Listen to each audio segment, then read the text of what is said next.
أعوذ بالله من الشيطان الرجيم بسم الله الرحمن الرحيم. We continue our theme توجيهات أخلاقية من التجارب اليومية, moral guidance from everyday experiences. There is a specific verse in the Holy Quran that literally brings us down to earth, and it pertains to Iblis's refusal to follow Allah's command. And the command was for Iblis to humble himself to Nabi Adam alayhi salam. Iblis is questioned as to why he refused to obey the command of Allah. And Iblis rationalized his response. He rationalized his response. And he framed it in a seemingly logical manner. The Quran says, مَا مَنَعَكَ أَلَّا تَسْجُدَ إِذْ أَمَرْتُكَ. He was asked, what has kept you from humbling yourself according to Allah's command? So he said, قَالَ أَنَا خَيْرٌ مِّنْهُ. I am better than Adam. خَلَقْتَنِي مِنْ نَارٍ وَخَلَقْتَهُ مِنْ طِينٍ. Thou hast created me, O Allah, from fire, whereas you have created him from soil or clay or dust. So the reason for Iblis's disobeying the command of Allah was because he considered himself better than Adam alayhi salam. And the reason for that was Adam alayhi salam was created from dust or from soil, and Iblis was created from fire. The question that arises, is Iblis's argument valid? The basis for his disobedience to Allah was the difference between the physical makeup of the two. One of fire, that's Iblis, and the other is of Nabi Adam, made of sand or clay or soil.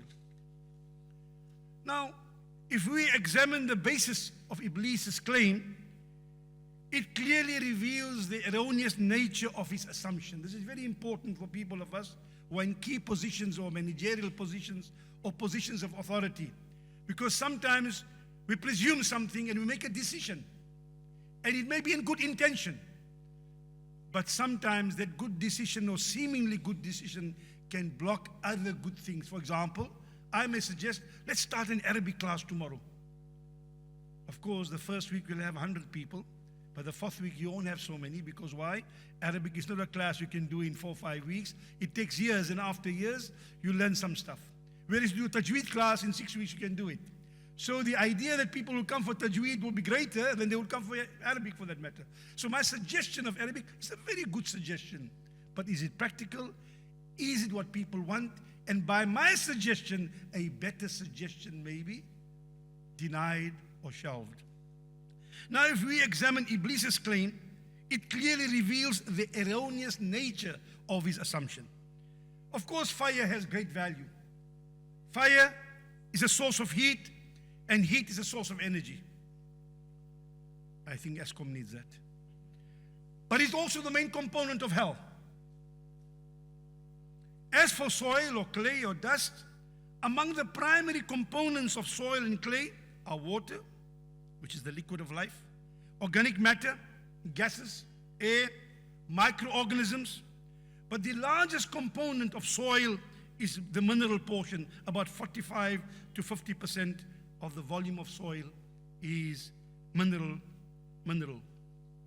Humans and soil contain minerals, and both are chemical systems sharing a common composition, comprising of major and minor traces of chemical elements.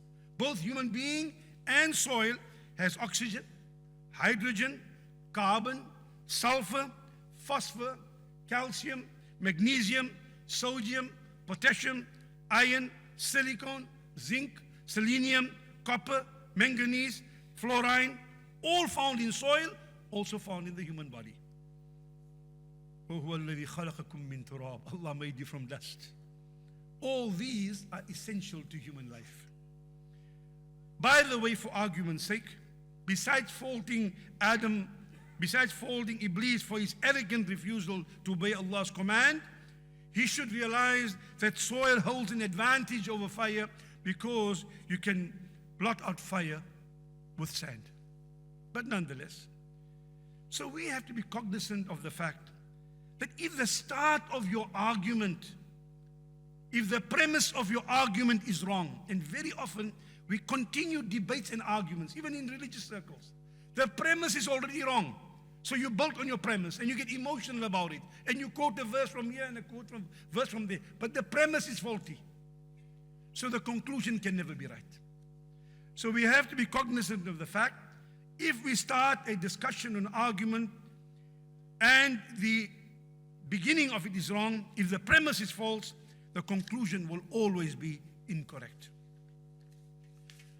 So fire is not necessarily better than soil in our discussion here, but Iblis rationalized his decision to disobey Allah. And the basis of his argument was flawed, and the basis of his argument, despite seemingly logical, was unsound. So be cautious how we rationalize things. If our assumptions are incorrect, our understanding of things will be defective. Because if the premise of our reasoning is mistaken, then the conclusion we make could then also be wrong. We could potentially harm ourselves and even maybe misguide others, even with good intention. And that's why I conclude with the dua of Rasulullah sallallahu alayhi wa sallam.